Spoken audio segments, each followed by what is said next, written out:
Olá, amigos, bem-aventurados os aflitos, porque deles é o reino dos céus, disse Jesus.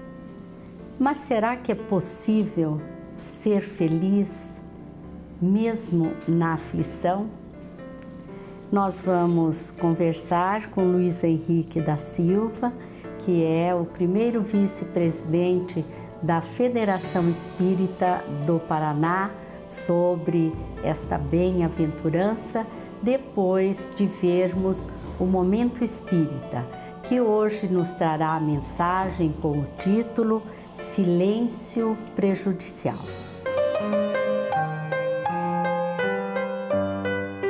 A cena se repete muitas vezes no seio das famílias, sejam pobres ou ricas.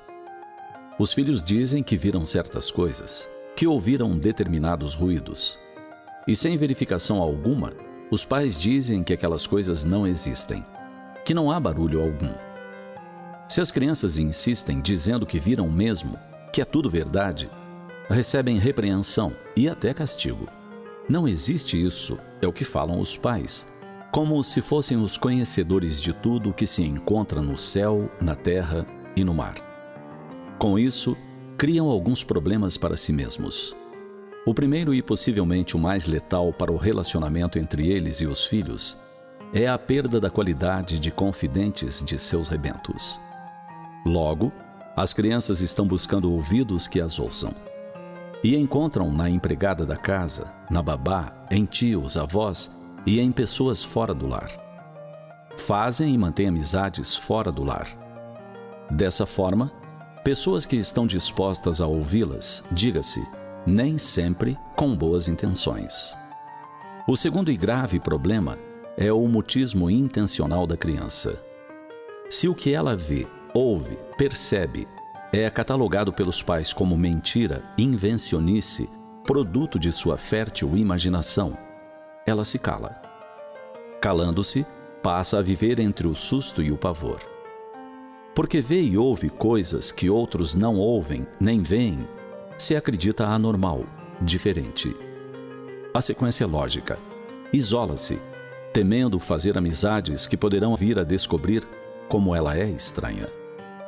Sem quem a oriente, auxilie, explicando o que lhe ocorre ou procurando auxílio terapêutico, quando preciso, a criança fica à mercê de muitas dificuldades. A cinematografia tem explorado há muito tempo e sempre com maior intensidade essas questões. Filmes mostram como quem não é ouvido em casa, não é acreditado no que afirma ver, ouvir e sentir, acaba criando amizades fora do lar. Por vezes, amizades positivas que auxiliam muito. De outras, pessoas sem escrúpulos que delas se servem para seus próprios e sombrios objetivos. A literatura não tem sido menos pródiga em exemplos, e contudo, parece que muitos pais ainda não entendem. Continuam na sua mesma e irredutível posição do se eu não vejo, não ouço, não existe.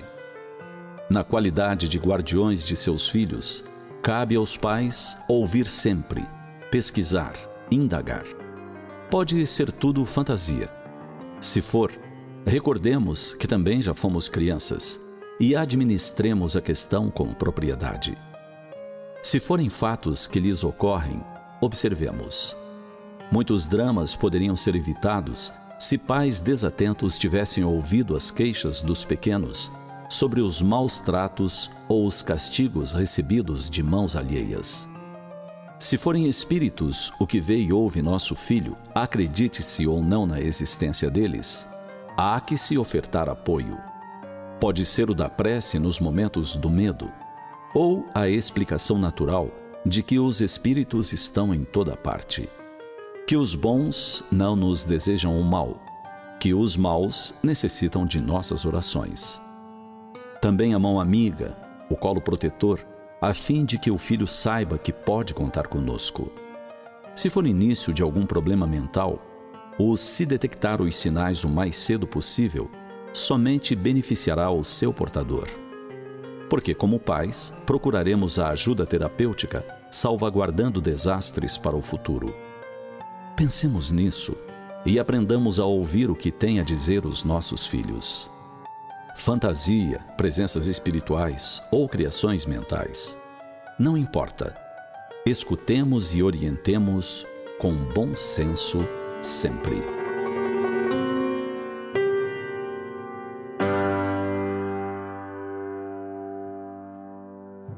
Silêncio prejudicial é o título desta mensagem que se encontra no CD Momento Espírita, número 27. Luiz Henrique da Silva é o primeiro vice-presidente da Federação Espírita do Paraná e está conosco hoje para nos falar sobre Bem-aventurados os aflitos. Olá, Luiz Henrique. Oi, tudo bom? Tudo bem, é uma alegria muito grande ter você aqui conosco. Nos sentimos honrados de estar aqui em Maringá. Muito obrigada. O que Jesus quis dizer com esta expressão, bem-aventurados? Ele quis dizer os felizes.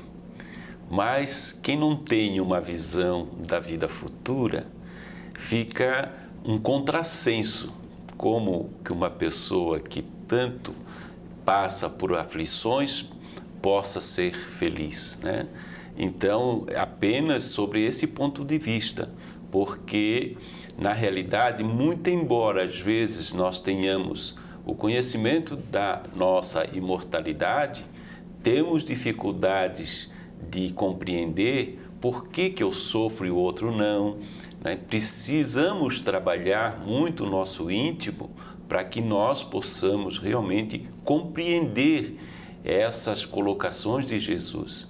E depois de muitas reflexões, a gente chega à conclusão de que realmente são felizes os aflitos. E nós vamos dizer por quê. Somos felizes todos os aflitos porque nos encontramos com maturidade em condições de estrutura espiritual para passar por este tipo de prova. Porque aquele que não está preparado não passa por isto.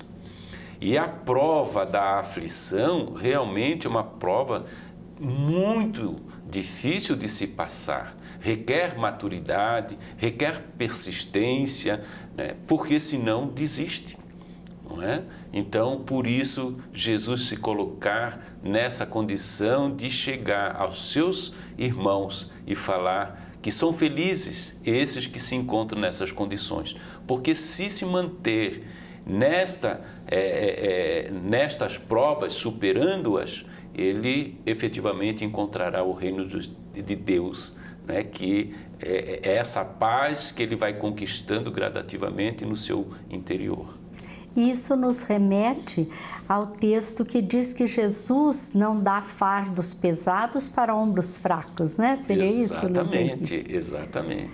Bem, é do comportamento do homem buscar sempre se livrar das dificuldades, do sofrimento, buscando os meios disponíveis para isso, né? Como o Espiritismo interpreta as bem-aventuranças, o bem-aventurados os aflitos? Bom, nós já anteriormente falamos que nós precisamos ter uma estrutura espiritual para passar por essas vicissitudes.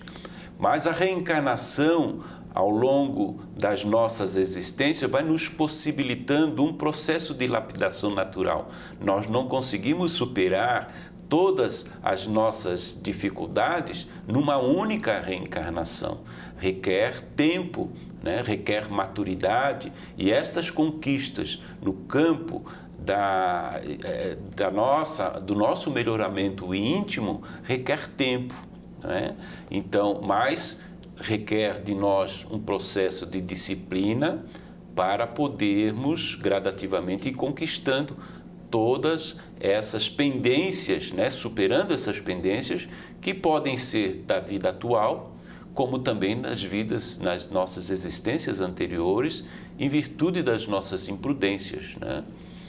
Então, essa sua fala nos faz refletir bem sobre a misericórdia divina, né? Que muitas vezes a gente comete erros graves, né? em uma existência e nós não teremos que resgatar tudo de uma vez, né? É isso que você colocou, não é?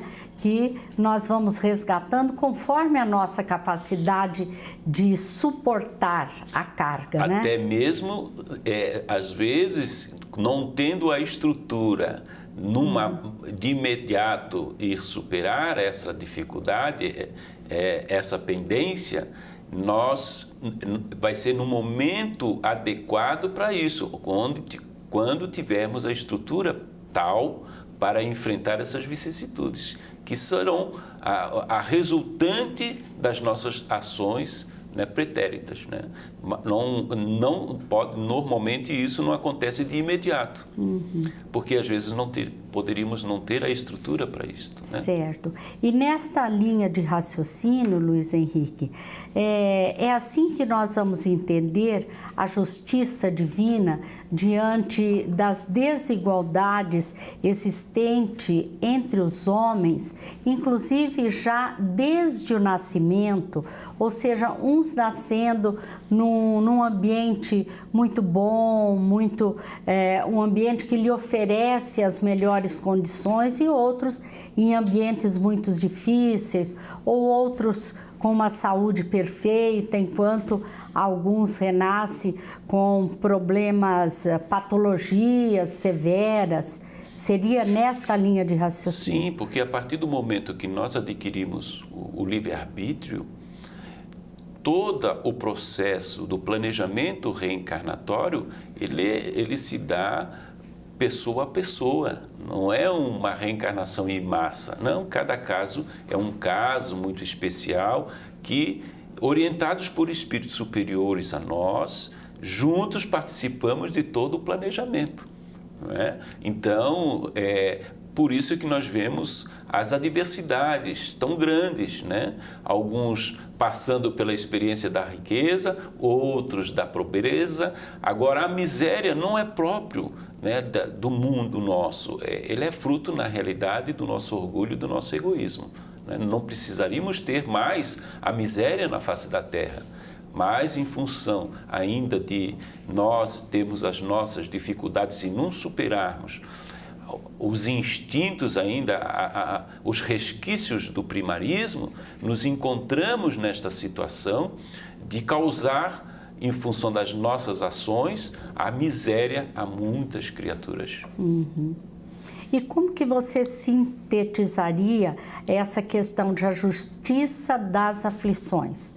Ou seja, porque uns sofrem tantos, porque outros sofrem menos? A cada um segundo as suas obras. Então, no planejamento, né, de cada um se vai ver os seus méritos, os deméritos, e em função disso, a essas diferenças, né, que nós nos deparamos hoje em dia, né? Então, tudo isso é em função de compromissos assumidos anteriormente, né? E, diante disso, é muito comum, principalmente aqueles que não detêm o conhecimento espírita, perguntaram de que adianta sofrer, né, se nós não sabemos a causa, por que estamos sofrendo. Então, eu gostaria que você falasse sobre o porquê desse esquecimento do passado. Na realidade, o esquecimento é uma grande dádiva, porque senão todo o planejamento feito seria atrapalhado pela falta nossa de equilíbrio. Nós estaríamos tão desequilibrados que não teríamos como ter um recomeço, né? Os recursos para a redenção. Agora, nós podemos de fazermos uma reflexão íntima, as nossas tendências dirão quem nós somos. E aí podemos tomar os cuidados devidos, com maior vigilância, né, para que não venhamos a repetir os mesmos erros anteriores. Então, na realidade, as tendências nossas é que definem. E o esquecimento do passado é que permite um grande inimigo nosso do passado, uma mãe, receber no seu seio um grande inimigo do passado em virtude desse esquecimento, senão talvez ela não receberia. Uma outra questão importante de ser esclarecida é a de que normalmente as pessoas atribuem as suas dificuldades, os seus problemas a erros praticados no passado.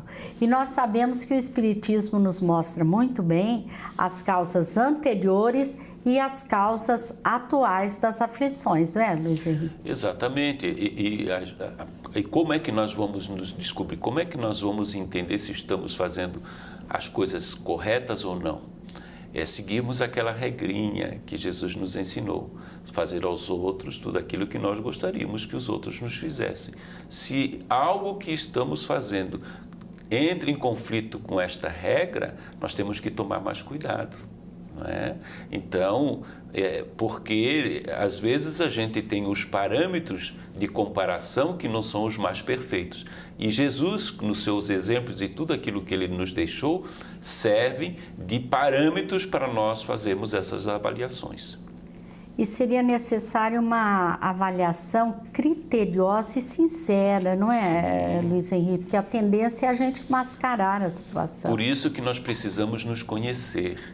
Nos conhecer é diariamente buscar fazer uma retrospectiva de como é que foi o nosso dia, de como que foi o nosso comportamento no seio da família, social, profissional, como é que poderíamos fazer para ajustarmos as desavenças que porventura tenham ocorrido. E isso tem que ser um processo constante, porque a gente já vai ajustando isso sem que comece a acumular e depois, com esse acúmulo, nós podemos nos perder na nossa caminhada, né? E desvirtuar todo um processo planejado.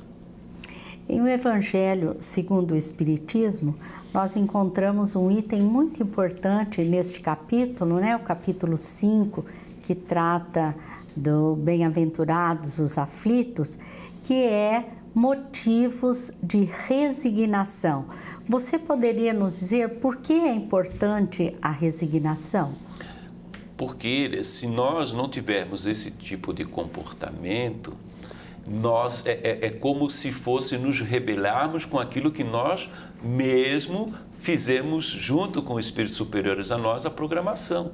Então, é aceitar, é compreender, ter o discernimento de que Deus, nosso Pai, só nos dá o que é de melhor. Nós, infelizmente, não sabemos o que é melhor para nós.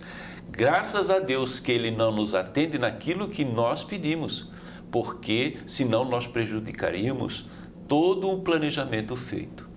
Porque Ele nos dá sempre o que é de melhor. E compreendendo isso, nós vamos nos tornando mais resignados, nós não ficamos parados em relação da necessidade de caminhar e nos mantemos firmes, caminhando e construindo o nosso futuro, né, nossa vida. Muito importante a sua colocação, porque resignação não é sinônimo de acomodação, né? Exatamente. É trabalho. É trabalho. É movimento, né? É movimento. Mas precisamos ter, na realidade, o discernimento. A razão desperta e o discernimento. Para compreender isto.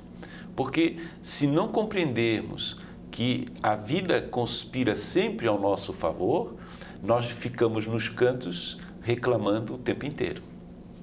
E não é preciso sofrer para progredir, não é? Não necessariamente. O sofrimento é uma questão de aceitação, é a resignação que nos mostra. Aquele que não aceita, que não é resignado, sofre, por não compreender essas verdades que nós nos referimos. E a prática do perdão, do amor, tudo isso auxilia, né? Auxilia, resgata mais do que o sofrimento, né? Sim, a caridade, né? No entendimento de Jesus, a gente vai ver que a caridade, ela no entender de Jesus, quer dizer exatamente isso, que nós devemos ser benevolentes com aqueles que estão ao nosso redor, de sermos indulgentes, nos colocando, compreensível em relação à dificuldade alheia, e sempre que alguém vier nos ofender, que tenhamos a compreensão de que aquele que está nos ofendendo é alguém que está doente, que não está bem consigo mesmo. Então, a compaixão nos leva ao perdão. Né? Nos leva ao perdão, perdoamos porque entendemos, compreendemos que alguém que age de forma errada para conosco é porque não está bem. Né? Então, a gente supera. Isso é fundamental, esse entendimento, né? Aquele que agride, aquele que ofende, é porque ele não está bem. Né? E a gente, às vezes, falando, parece algo muito simples. Não é. Como nós conquistamos ao longo das nossas existências processos mecânicos de atuação orgânica, a prática da caridade também deve se tornar um processo automático do ser, para ser feliz. Ele vai estar praticando a caridade a todo momento, mas precisa fazer isto com mais constância. Né? Luiz Henrique, eu gostaria que você concluísse para nós essa questão. Bem-aventurados os aflitos, mas há aqueles que sofrem a existência inteira. Quando a bem-aventurança? Na realidade, ele precisa confiar.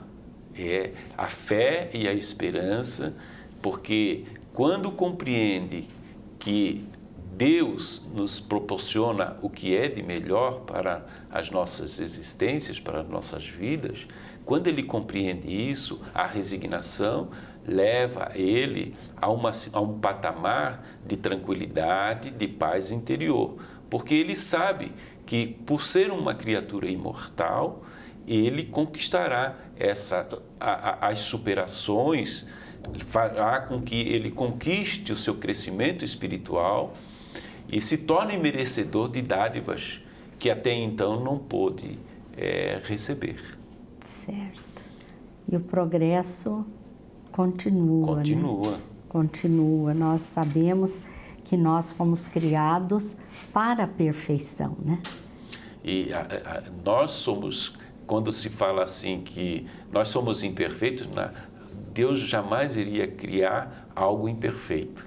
Nos deu toda a perfeição, só nos deu as possibilidades para que nós conquistássemos o conhecimento, né, e o desenvolvimento e o crescimento espiritual. Por mérito nosso. Por mérito nosso.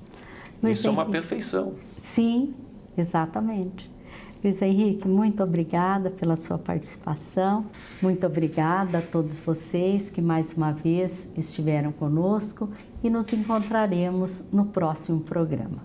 Muita paz a todos.